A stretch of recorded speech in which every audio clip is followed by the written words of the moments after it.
Hello বন্ধুরা, আসসালামু আলাইকুম। তোমাদেরকে রাফি ফার্মার ইউটিউব চ্যানেলে স্বাগতম। আমাদের দেশে প্রতি বছরই বন্যা বা ঘূর্ণিঝড় হয়ে থাকে, যা মানুষের জীবনে আনে চরম দুর্ভোগ এবং আমাদের কৃষি পরিবেশকে করে ক্ষতিগ্রস্ত।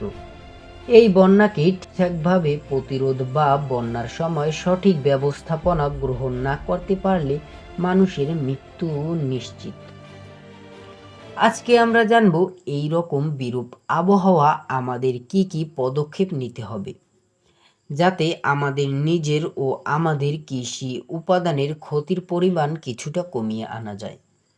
বন্যার পানি বাড়ার সাথে সাথে পশু পাখি ও পরিবারের সদস্যদের নিয়ে আশ্রয় কেন্দ্রে যেতে হবে এবং সাথে শুকনো খাবার ও প্রয়োজনীয় ঔষধ সরবরাহ করে রাখতে হবে।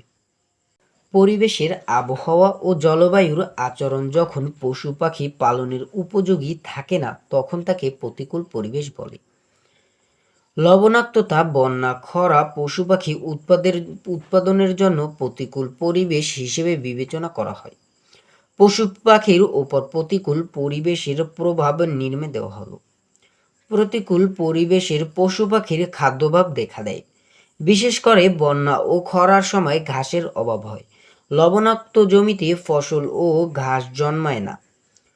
পশুর বৃদ্ধি ও দুধ উৎপাদনের অনেক কমে যায়। পশু পুষ্টি অভাব ভোগে এবং অনেক পশু রোগে আক্রান্ত হয়ে মারা যায়। এ সময় পশু পাখিকে কোনো উঁচু স্থানে আশ্রয়ের ব্যবস্থা করতে হবে। যেসব এলাকায় প্রতি বছর বন্যা দেখা দেয়, সেখানে কোনো উঁচু স্থানে স্থায়ীভাবে পশু পাখির ঘর তৈরি করে রাখতে হবে। বন্যা পীড়িত এলাকায় লেয়ার মুরগির খামার না করে ব্রয়লার বা হাঁসের খামার করতে হবে, কারণ মাত্র 1 মাস পালন করে ব্রয়লার বাজারজাত করা যায়।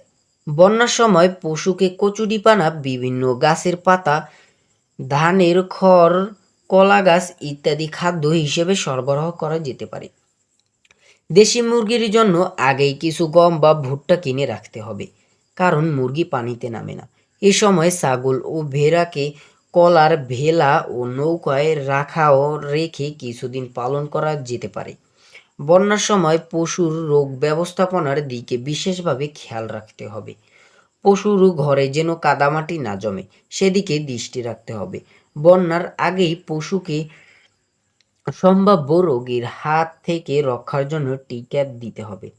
সো আজ এ পর্যন্তই। যদি ভিডিওটি ভালো লাগে অবশ্যই লাইক, কমেন্ট, শেয়ার করবেন এবং এই ধরনের আরও নতুন নতুন কৃষিভিত্তিক ভিডিও পেতে আমাদের চ্যানেলটিকে এখনই সাবস্ক্রাইব করে রাখুন।